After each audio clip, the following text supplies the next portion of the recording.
They say the desert kills dreamers, that the unforgiving Badlands of Nevada crush anyone foolish enough to believe in beauty, in hope, in love. But in the summer of 1882, in a godforsaken mining town called Crimson Gulch, two souls were about to prove that sometimes the most magnificent things bloom in the harshest places. This is the story of Eleanor Rose, a woman who came west searching for a flower and found something far more dangerous. And Jackson McCrae, a man who'd buried his heart in the desert sand, swearing never to feel again. Their love wasn't written in the stars. It was forged in dust and gunpowder, watered with tears and blood, and it bloomed against all odds in the Badlands where nothing beautiful was supposed to survive. This is their story. The stagecoach lurched to a stop in a cloud of choking dust, and Eleanor Rose stepped into hell. At least, that's what Crimson Gulch looked like to her eastern eyes. The Nevada sun beat down mercilessly on a collection of weathered buildings that barely deserved to be called a town. Drunken miners stumbled out of saloons even though it wasn't yet noon. The air reeked of sweat, horses, and broken dreams. Eleanor smoothed her emerald traveling dress, now gray with trail dust, and clutched her leather journal tighter. Inside were years of botanical research, pressed specimens, and detailed sketches of every rare flower she'd ever found. But none of them were the ghost bloom. "You sure about this, miss?" the stagecoach driver asked, eyeing the rough crowd gathering to stare at the newcomer. "This ain't Boston. Women like you don't last long out here." Eleanor lifted her chin. "I'm not planning to last, sir. I'm planning to find the ghost bloom, document it, and prove to the Harvard Botanical Society that a woman can be a serious scientist." What she didn't say was the rest. That her fiancé had left her at the altar 6 months ago, humiliating her in front of Boston's elite. That her father had called her an embarrassment. That she'd overheard the whispers. Poor Eleanor, too bookish, too plain, too peculiar with her flowers and her science. The ghost bloom was her redemption. A flower so rare that only 3 people had ever claimed to see it, blooming once a year under the full moon in hidden desert canyons. If she could find it, photograph it, bring back specimens, she'd finally be someone who mattered. She paid the driver, gathered her 2 carpet bags and wooden specimen case, and marched toward the only hotel in sight, a sagging 2-story structure with a faded sign reading McCrae's Saloon and Lodging. The saloon was dim and smoky inside. A piano player pecked out a melancholy tune in the corner. Men in dusty work clothes hunched over cards and whiskey, and behind the bar, polishing a glass with methodical precision, stood the most striking man Eleanor had ever seen. Jackson McCrae was tall and broad-shouldered, with dark hair that curled slightly at his collar, and a beard that couldn't quite hide a strong jaw. His eyes were the color of desert sand at sunset, amber and gold, and utterly unreadable. He wore a simple white shirt with the sleeves rolled up, revealing forearms marked with old scars. He looked up as Eleanor approached, and those sunset eyes narrowed. "We're full," he said flatly. Eleanor blinked. "I haven't even asked for a room yet." "Don't need to. You're the botanist from Boston. Word travels fast in a small town." He set down the glass with a decisive thunk.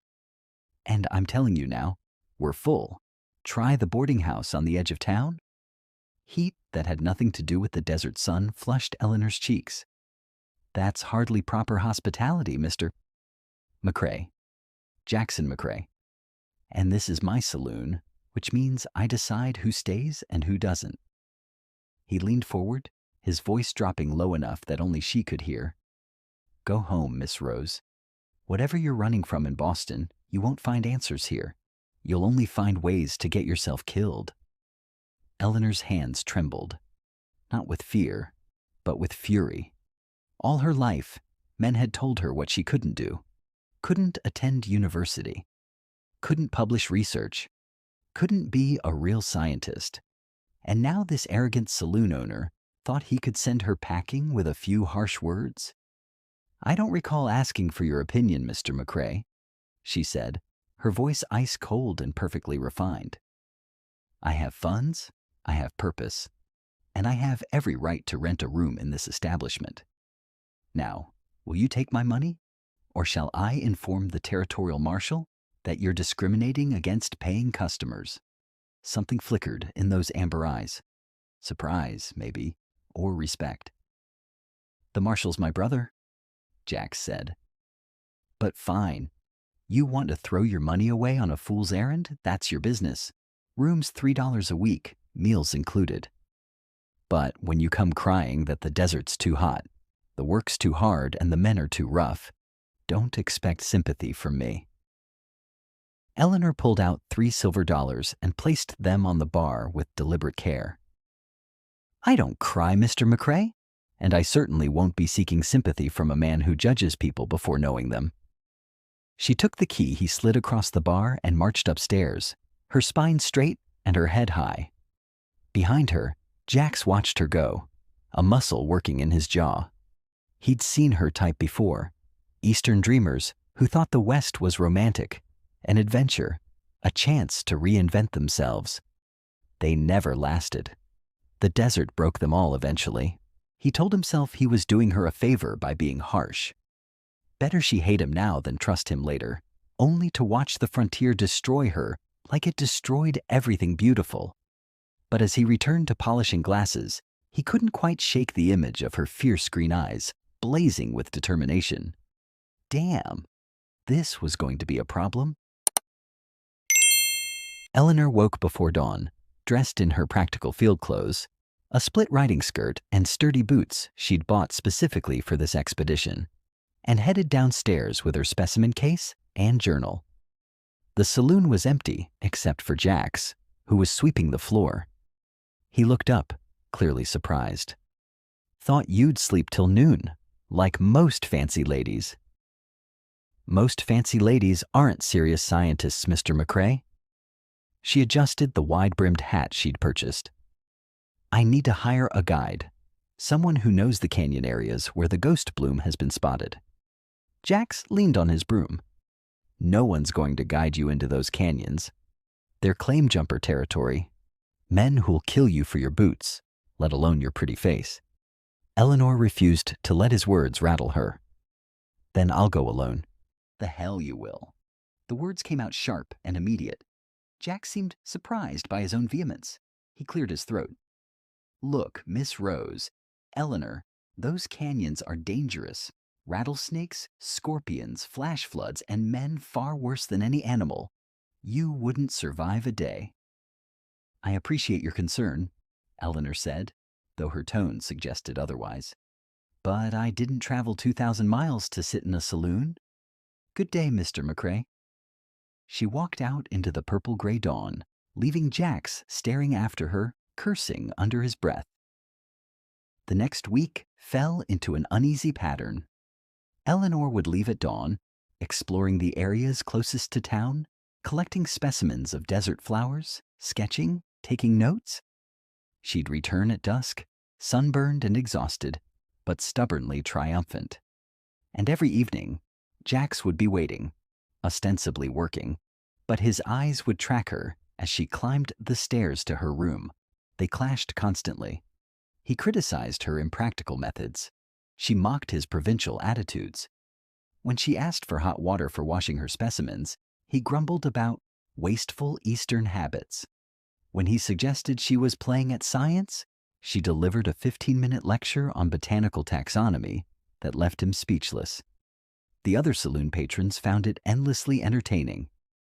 "Never seen anyone stand up to Jax like that," one old miner chuckled. "Woman's got spine, I'll give her that." But beneath the antagonism, something else was growing. Jax found himself noticing small things. The way Eleanor's face lit up when she identified a new specimen. The careful, almost reverent way she pressed flowers between the pages of her journal. The ink stains on her fingers and the stubborn set of her jaw when she was concentrating. She wasn't like the saloon girls who flirted and giggled. She wasn't like the hard-bitten frontier women who'd learned to survive by becoming as tough as the men. Eleanor was something else entirely. Educated and refined, yes, but with a core of steel he hadn't expected. And despite himself, despite every wall he'd built around his heart, Jax was intrigued. Eleanor, meanwhile, found herself equally confused by her feelings. Jackson McCrae was infuriating, gruff, overprotective, maddeningly convinced he knew what was best for her. But she'd also noticed things. The way he always saved the freshest bread for her breakfast. How he'd quietly told the rowdier patrons to watch their language when she was in the saloon. The gentleness in his hands when he'd helped her with a stuck window latch. And there was something in his eyes sometimes, a deep sadness, a loneliness that matched her own. One evening, 2 weeks into her stay, Eleanor came downstairs to find the saloon in chaos. A group of rough-looking men she hadn't seen before had taken over the card table, and they were drunk and aggressive. "Hey, pretty lady," one of them called out, his words slurred. "Why don't you come sit on my lap, show us what them Boston girls are made of?" Eleanor froze on the stairs. Jax appeared from behind the bar so fast he seemed to materialize. "That's enough, Cutter. The lady's a guest here, and you'll treat her with respect or get out." Cutter stood, revealing he was nearly as tall as Jax and twice as mean. "Or what, McCrae? You gonna throw me out?" "I got 12 men with me, and we got claims worth fighting for. We don't take orders from no saloon keeper." The tension in the room became suffocating. Eleanor's heart pounded, but she forced herself to continue down the stairs with measured steps. "It's quite all right, Mr. McCrae. I'm sure these gentlemen were simply being friendly. Though I should mention that in civilized society, such familiarity with a stranger would be considered quite rude." Cutter's eyes narrowed. "You calling me rude, lady?" "I'm saying that manners are the mark of an educated man," Eleanor said calmly, though her hands trembled.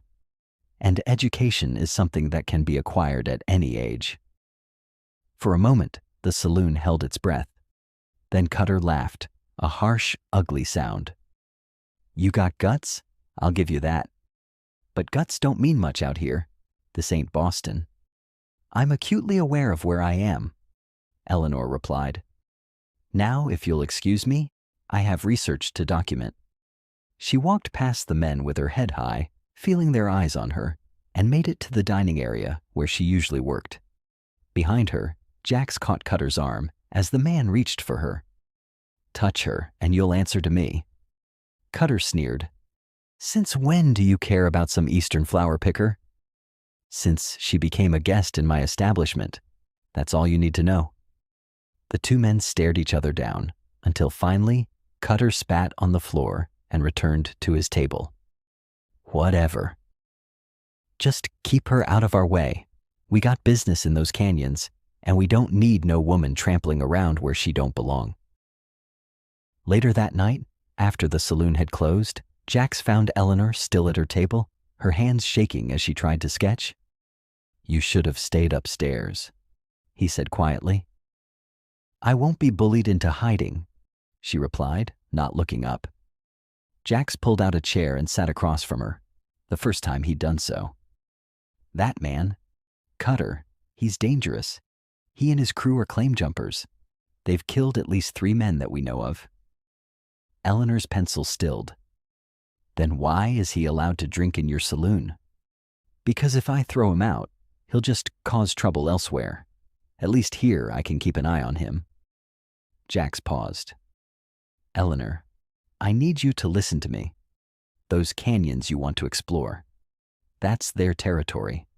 Promise me you won't go out there alone." She finally looked up, and the vulnerability in her eyes caught him off guard. "I have to find it, Jackson. The ghost bloom is my chance to prove I'm more than just a failed engagement, more than my father's disappointment. It's my chance to matter." The use of his first name did something to his carefully constructed defenses. "You already matter," he said, his voice rough. "Anyone with eyes can see that."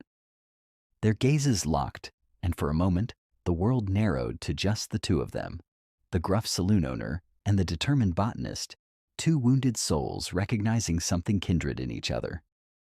Eleanor broke the spell first, looking away. Thank you for earlier, with those men. Don't thank me. Just be careful. As Jack stood to leave, Eleanor spoke again. Why do you care? You've made it clear you think I'm a fool for being here. He paused in the doorway, his back to her. Maybe I don't want to watch another beautiful thing get destroyed by this place. And then he was gone, leaving Eleanor staring after him, her heart racing for reasons that had nothing to do with fear. The next morning, Eleanor woke to find a hand-drawn map slipped under her door.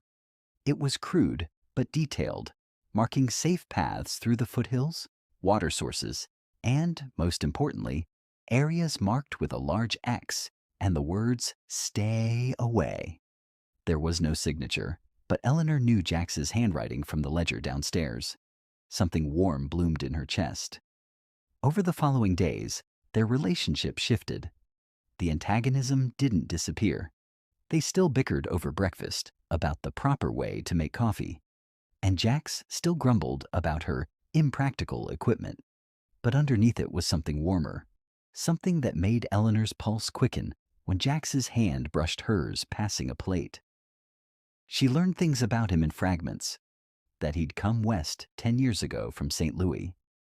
That he'd once been married, briefly, to a woman who couldn't handle the frontier and had left him for a banker back east.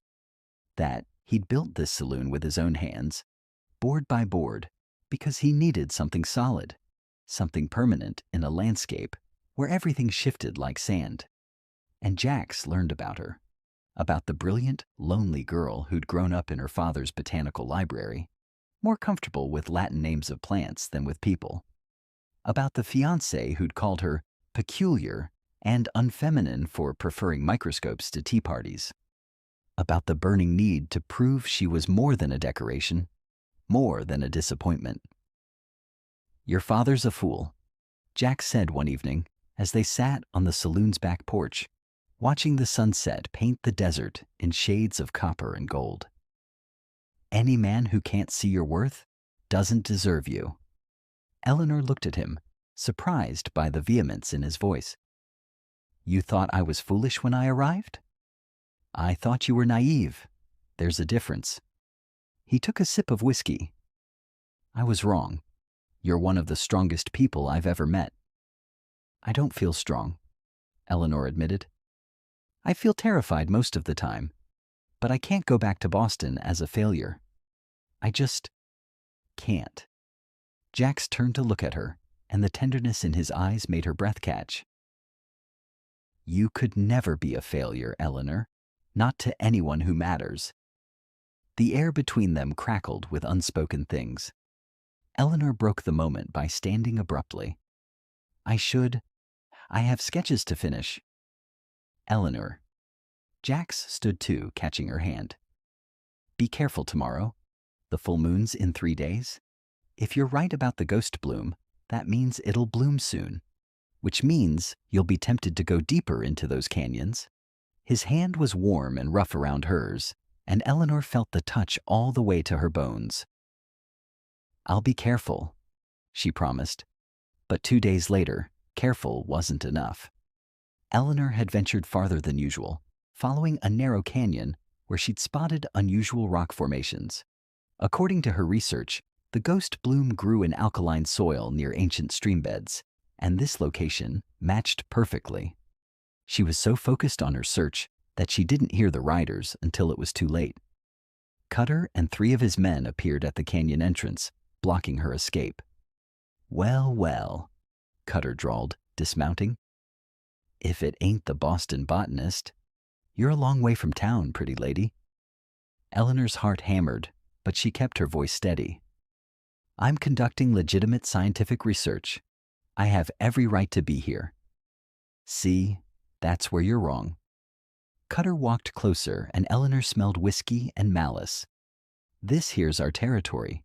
We got claims all through these canyons, and we don't like people sniffing around. I'm not interested in your mining claims. I'm looking for a flower? Cutter laughed. A flower? You hear that, boys? She's looking for a flower. His expression hardened. Problem is, we can't have you seeing what we're doing out here. Claim jumping's illegal, you see. Witnesses are inconvenient. Terror flooded Eleanor's veins. She'd been so focused on her goal, so determined to prove herself, that she'd ignored every warning. And now she was going to die in this canyon, alone, for a flower that might not even exist. Mr. Cutter, she said, hating how her voice shook, I give you my word. Your word don't mean nothing. He reached for her. The gunshot cracked through the canyon like thunder. Cutter jerked back as dirt exploded near his feet. Everyone spun to see Jax on horseback at the canyon's far entrance, a rifle in his hands. Touch her, and the next one goes through your skull, Jax said, his voice deadly calm. Eleanor had never been so relieved to see anyone in her entire life. Cutter's hand moved toward his gun, but Jax was faster, firing another shot that knocked the weapon from his holster. 4 against 1, McCrae, Cutter snarled. You sure you want to play this game? 5 against 1, actually, said a new voice. A man wearing a marshal's badge rode up beside Jax, clearly his brother, with the same strong features and sunset eyes. And I've been looking for an excuse to arrest you claim jumpers for weeks. The standoff lasted several heartbeats before Cutter spat into the dirt. This ain't over. Yeah, it is, the marshal said. You boys are done in Crimson Gulch. I suggest you ride out before I decide to investigate exactly what you've been doing in these canyons. After a tense moment, Cutter and his men mounted up and rode away, throwing dark looks over their shoulders. The moment they were gone, Eleanor's legs gave out. She sank to the ground, shaking. Jax was off his horse in an instant, kneeling beside her, his hands on her shoulders. Are you hurt? Did they touch you? No. I'm fine. But she wasn't fine. The reality of how close she'd come to disaster crashed over her, and suddenly she was crying, harsh, gasping sobs she couldn't control. Jax pulled her against his chest, one hand cradling the back of her head. Shh, you're safe. I've got you. Eleanor clung to him, breathing in the scent of leather and sage and something uniquely him. His heart was pounding as hard as hers. How did you know? She managed to ask. I followed you. His voice was rough. I've been following you every day, staying far enough back that you wouldn't see me? Because I knew. I knew you'd eventually go too far, and I couldn't. He pulled back to look at her, and his eyes were blazing. I couldn't let anything happen to you. Jax, she whispered. I told myself I was done caring, he said, his hands framing her face with heartbreaking gentleness. Done feeling anything. The West had taken everything from me, and I'd buried my heart so deep, nothing could reach it. But then you walked into my saloon with your fancy dress and your flower books and your stubborn, beautiful courage, and you made me feel again. I'm scared, Eleanor admitted. Not of the desert or the danger. I'm scared of this, of what I feel when you look at me like that. What do you feel?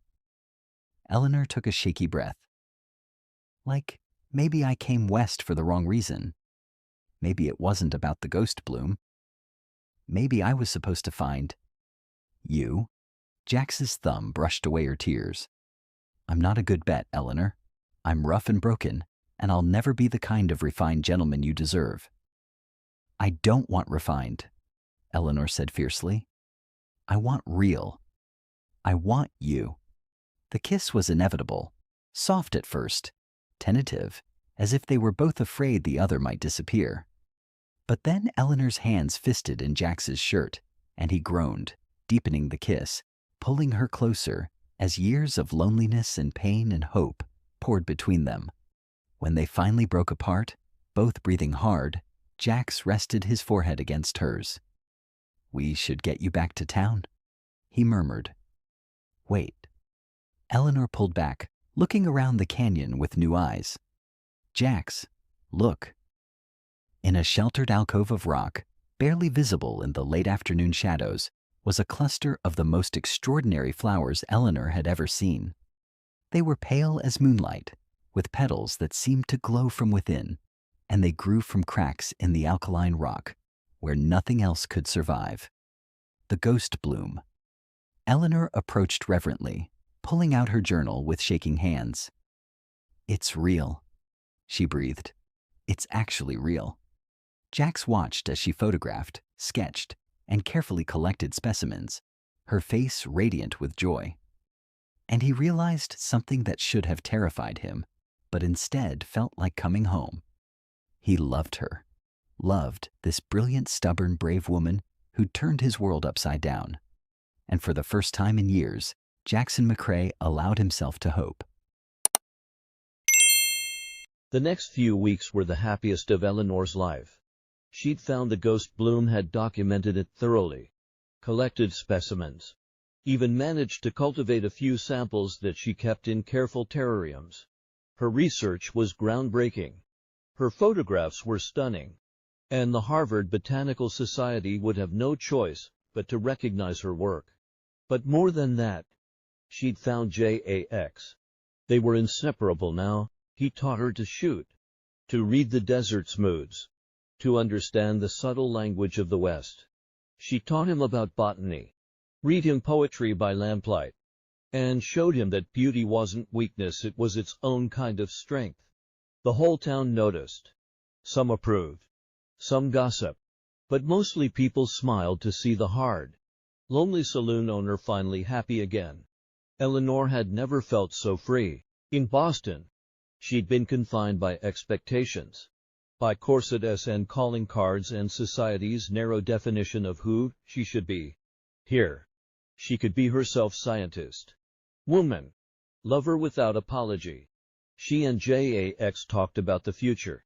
Maybe she'd stay in Crimson Gulch, set up a proper botanical laboratory. Maybe he'd expand the saloon, add a real restaurant. Maybe they'd build a life together in this harsh, beautiful place. But the desert, as Jax had warned her, was not kind to dreamers. It started with a letter. Eleanor was at her usual table in the saloon, carefully pressing new specimens, when Jax brought over the mail. "This came for you on the afternoon stage." The envelope bore the seal of the Harvard Botanical Society. Eleanor's hands trembled as she opened it. This was it, the recognition she'd worked so hard for, the validation that would prove her worth. She read the letter once, twice, and then her world crumbled. "Eleanor." Jax's voice seemed to come from very far away. "What is it?" She couldn't speak, couldn't breathe. The words on the page blurred as tears filled her eyes. "Dear Miss Rose, we acknowledge receipt of your research regarding the so-called ghost bloom. While your photographs and specimens are indeed interesting, we regret to inform you that Mr. Edmund Hartwell published a comprehensive paper on the same species 3 months ago, including detailed taxonomic analysis and cultivation methods. As Mr. Hartwell's work predates yours and has already been peer-reviewed, there is no need for duplicate research. We appreciate your enthusiasm, must decline to publish your findings. Furthermore, we note that your unorthodox methods traveling unchaperoned to the frontier, living in a saloon, and as reported in various correspondence, forming an inappropriate attachment with a local businessman, call into question the seriousness of your scientific pursuits. Edmund Hartwell, her former fiancé, the man who'd called her dreams foolish, who'd broken their engagement because he wanted a proper wife, not a scientist, who'd clearly been paying attention to her research all along, waiting until she'd done the hard work of finding the ghost bloom, and then swooped in to claim credit. And the society believed him. Of course they did. He was a man, a Harvard graduate, respectable. She was just Eleanor Rose, the peculiar spinster who'd run away to the desert. "Eleanor, talk to me." Jax knelt beside her chair, taking her cold hands in his warm ones. "He stole it. she whispered. Edmund, my former fiancé, he took my research and published it as his own. And they believe him. They always believe men. Her voice cracked. I was a fool. All of this, the ghost bloom. The research, it was all for nothing. It wasn't for nothing. Jax said fiercely. You made a real discovery. You did the work. Some bastard stealing your credit doesn't change that. But Eleanor was drowning in humiliation and defeat. Don't you see? I can't go back to Boston. I'll be a laughingstock, the woman who chased flowers to the frontier and returned with nothing. But I can't stay here either. Every day I remain. I'm proof that they're right about me. That I'm not a serious scientist. Just a woman playing at being something she's not. You're the most brilliant person I've ever met. Jax said, anger and desperation warring in his voice. Your mind, your passion, your dedication means nothing without recognition. Eleanor pulled away from him, standing abruptly. You don't understand. You've built something here, the saloon. A reputation. A life. People respect you. But I have nothing. I am nothing. You have me. Jax said quietly. Doesn't that count for something? The question hung in the air like gun smoke. Eleanor looked at this man she'd come to love, really looked at him. At the hope and fear warring in his sunset eyes. At the life he was offering her. A life in Crimson Gulch. As the saloon owner's wife.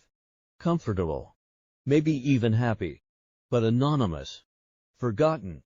Not the renowned scientist she'd dreamed of becoming. I don't know, she whispered. And watched his face shatter. Jax stood slowly. His expression closing off all the walls she'd worked so hard to break down, slamming back into place. I see. You want more than a broken-down saloon keeper in a nowhere town. You want the acclaim. The recognition. The things I can't give you. That's not fair. Isn't it? His voice was harsh. I laid my heart at your feet. Eleanor. I told you things I've never told anyone. I let myself believe. He shook his head. But I'm still not enough. Just like I wasn't enough for Catherine when she left me for her banker. Guess I'm just not the kind of man women stay for. Jackson. That's not. Forget it. He walked toward the bar. His back rigid. You should do what's best for you. Miss Rose. You always have. Eleanor stood frozen, watching him go. Her heart breaking into pieces. That night, she lay in bed, staring at the ceiling, replaying every moment. The letter, Jax's proposal, her hesitation. Was she really so shallow that recognition mattered more than love? Or was she so damaged by her father's disappointment, by Edmund's betrayal, that she couldn't trust her own worth unless strangers validated it? The questions tormented her, and downstairs, Jax sat alone in his dark saloon, a bottle of whiskey in front of him, wondering why he kept letting people close when they always left. 2 days later, Eleanor still hadn't spoken to Jackson beyond stilted pleasantries. She'd made arrangements to live on the next stagecoach back to Boston, back to her old life, back to everything she'd tried to escape. She told herself it was the right choice, the practical choice, but it felt like dying. She was in her room, packing her specimens, when she heard shouting from downstairs, then gunshots. Eleanor ran to the window, and her blood turned to ice. Cutter and his gang had returned, at least 20 men strong this time. They'd surrounded the saloon, and smoke was beginning to pour from the back. They'd set it on fire. Eleanor ran downstairs to find Jackson trying to organize a bucket brigade while his brother, the marshal, fired shots at the men outside. What's happening? Eleanor gasped. Cutter's decided to make good on his threat, Jackson said grimly. He's burning me out. Probably figures we'll all run. And he can claim the property. There are people inside, the patrons. I know. Jackson's face was haggard. Get out. Eleanor. Go out the front with the others. I'll hold them off. You'll die. Better me than you. He looked at her then. And despite everything, his eyes were full of love. "Get out, please." Eleanor's mind raced. The fire was spreading fast. Fed by the dry wood and desert wind, the front entrance was blocked by Cutter's men. The back was engulfed in flames. But there was another way. "The canyon," she said suddenly. "The one where you found me, it connects to the old mine shaft, doesn't it? I saw the entrance when I was collecting specimens." Jackson stared at her. "That tunnel hasn't been used in years. It could be collapsed, flooded, or it could be our way out." Eleanor grabbed his arm. "Trust me. I know these canyons now. I know the geology, the water patterns. If we move fast." A beam crashed down from the ceiling, sending sparks everywhere. Jackson made his decision. "Everyone," he shouted, "follow Miss Rose. Move." Eleanor led them through the smoke-filled back rooms, into the root cellar, and through a narrow crawl space she'd discovered during her explorations. It connected to an old smuggler's tunnel that led to the canyon system. The 20 people trapped in the saloon, miners, gamblers, saloon girls. The piano player followed her through the darkness, trusting this Eastern botanist who'd memorized every rock formation and underground water source in her obsessive study of where the ghost bloom might grow. Eleanor's knowledge of the desert's hidden geography saved them all. They emerged in the canyon just as the saloon's roof collapsed behind them. Cutter's men scattering in confusion when their targets vanished. Everyone stood in the moonlight, smoke-stained and coughing, but alive. Jackson pulled Eleanor into his arms, holding her so tight she could barely breathe. "You saved us. You saved everyone. I couldn't lose you," Eleanor whispered. "I couldn't, Jackson. I was wrong. So wrong. I don't need Harvard's approval. I don't need my father's pride or Edmund's validation or any of it. I just need you." "Eleanor, let me finish." She pulled back to look at him. "I came west chasing a flower because I thought it would make me matter. But you were right, I already mattered. My work matters because I did it, not because someone gave me permission. My worth isn't determined by who recognizes it." Tears streamed down her face. "And you make me braver and stronger and more myself than I've ever been. If you still want me." Jackson kissed her, hard and fierce and desperate. And Eleanor kissed him back with everything she had, all her fear, her love, her certainty. When they finally broke apart, both breathing hard, Jackson pressed his forehead to hers. "Of course I still want you. I've never stopped wanting you. I love you." Eleanor Rose. "Not because you're a brilliant scientist, though you are. Not because you're brave, though God knows you are. I love you because you're you. I love you too," Eleanor said, laughing through her tears.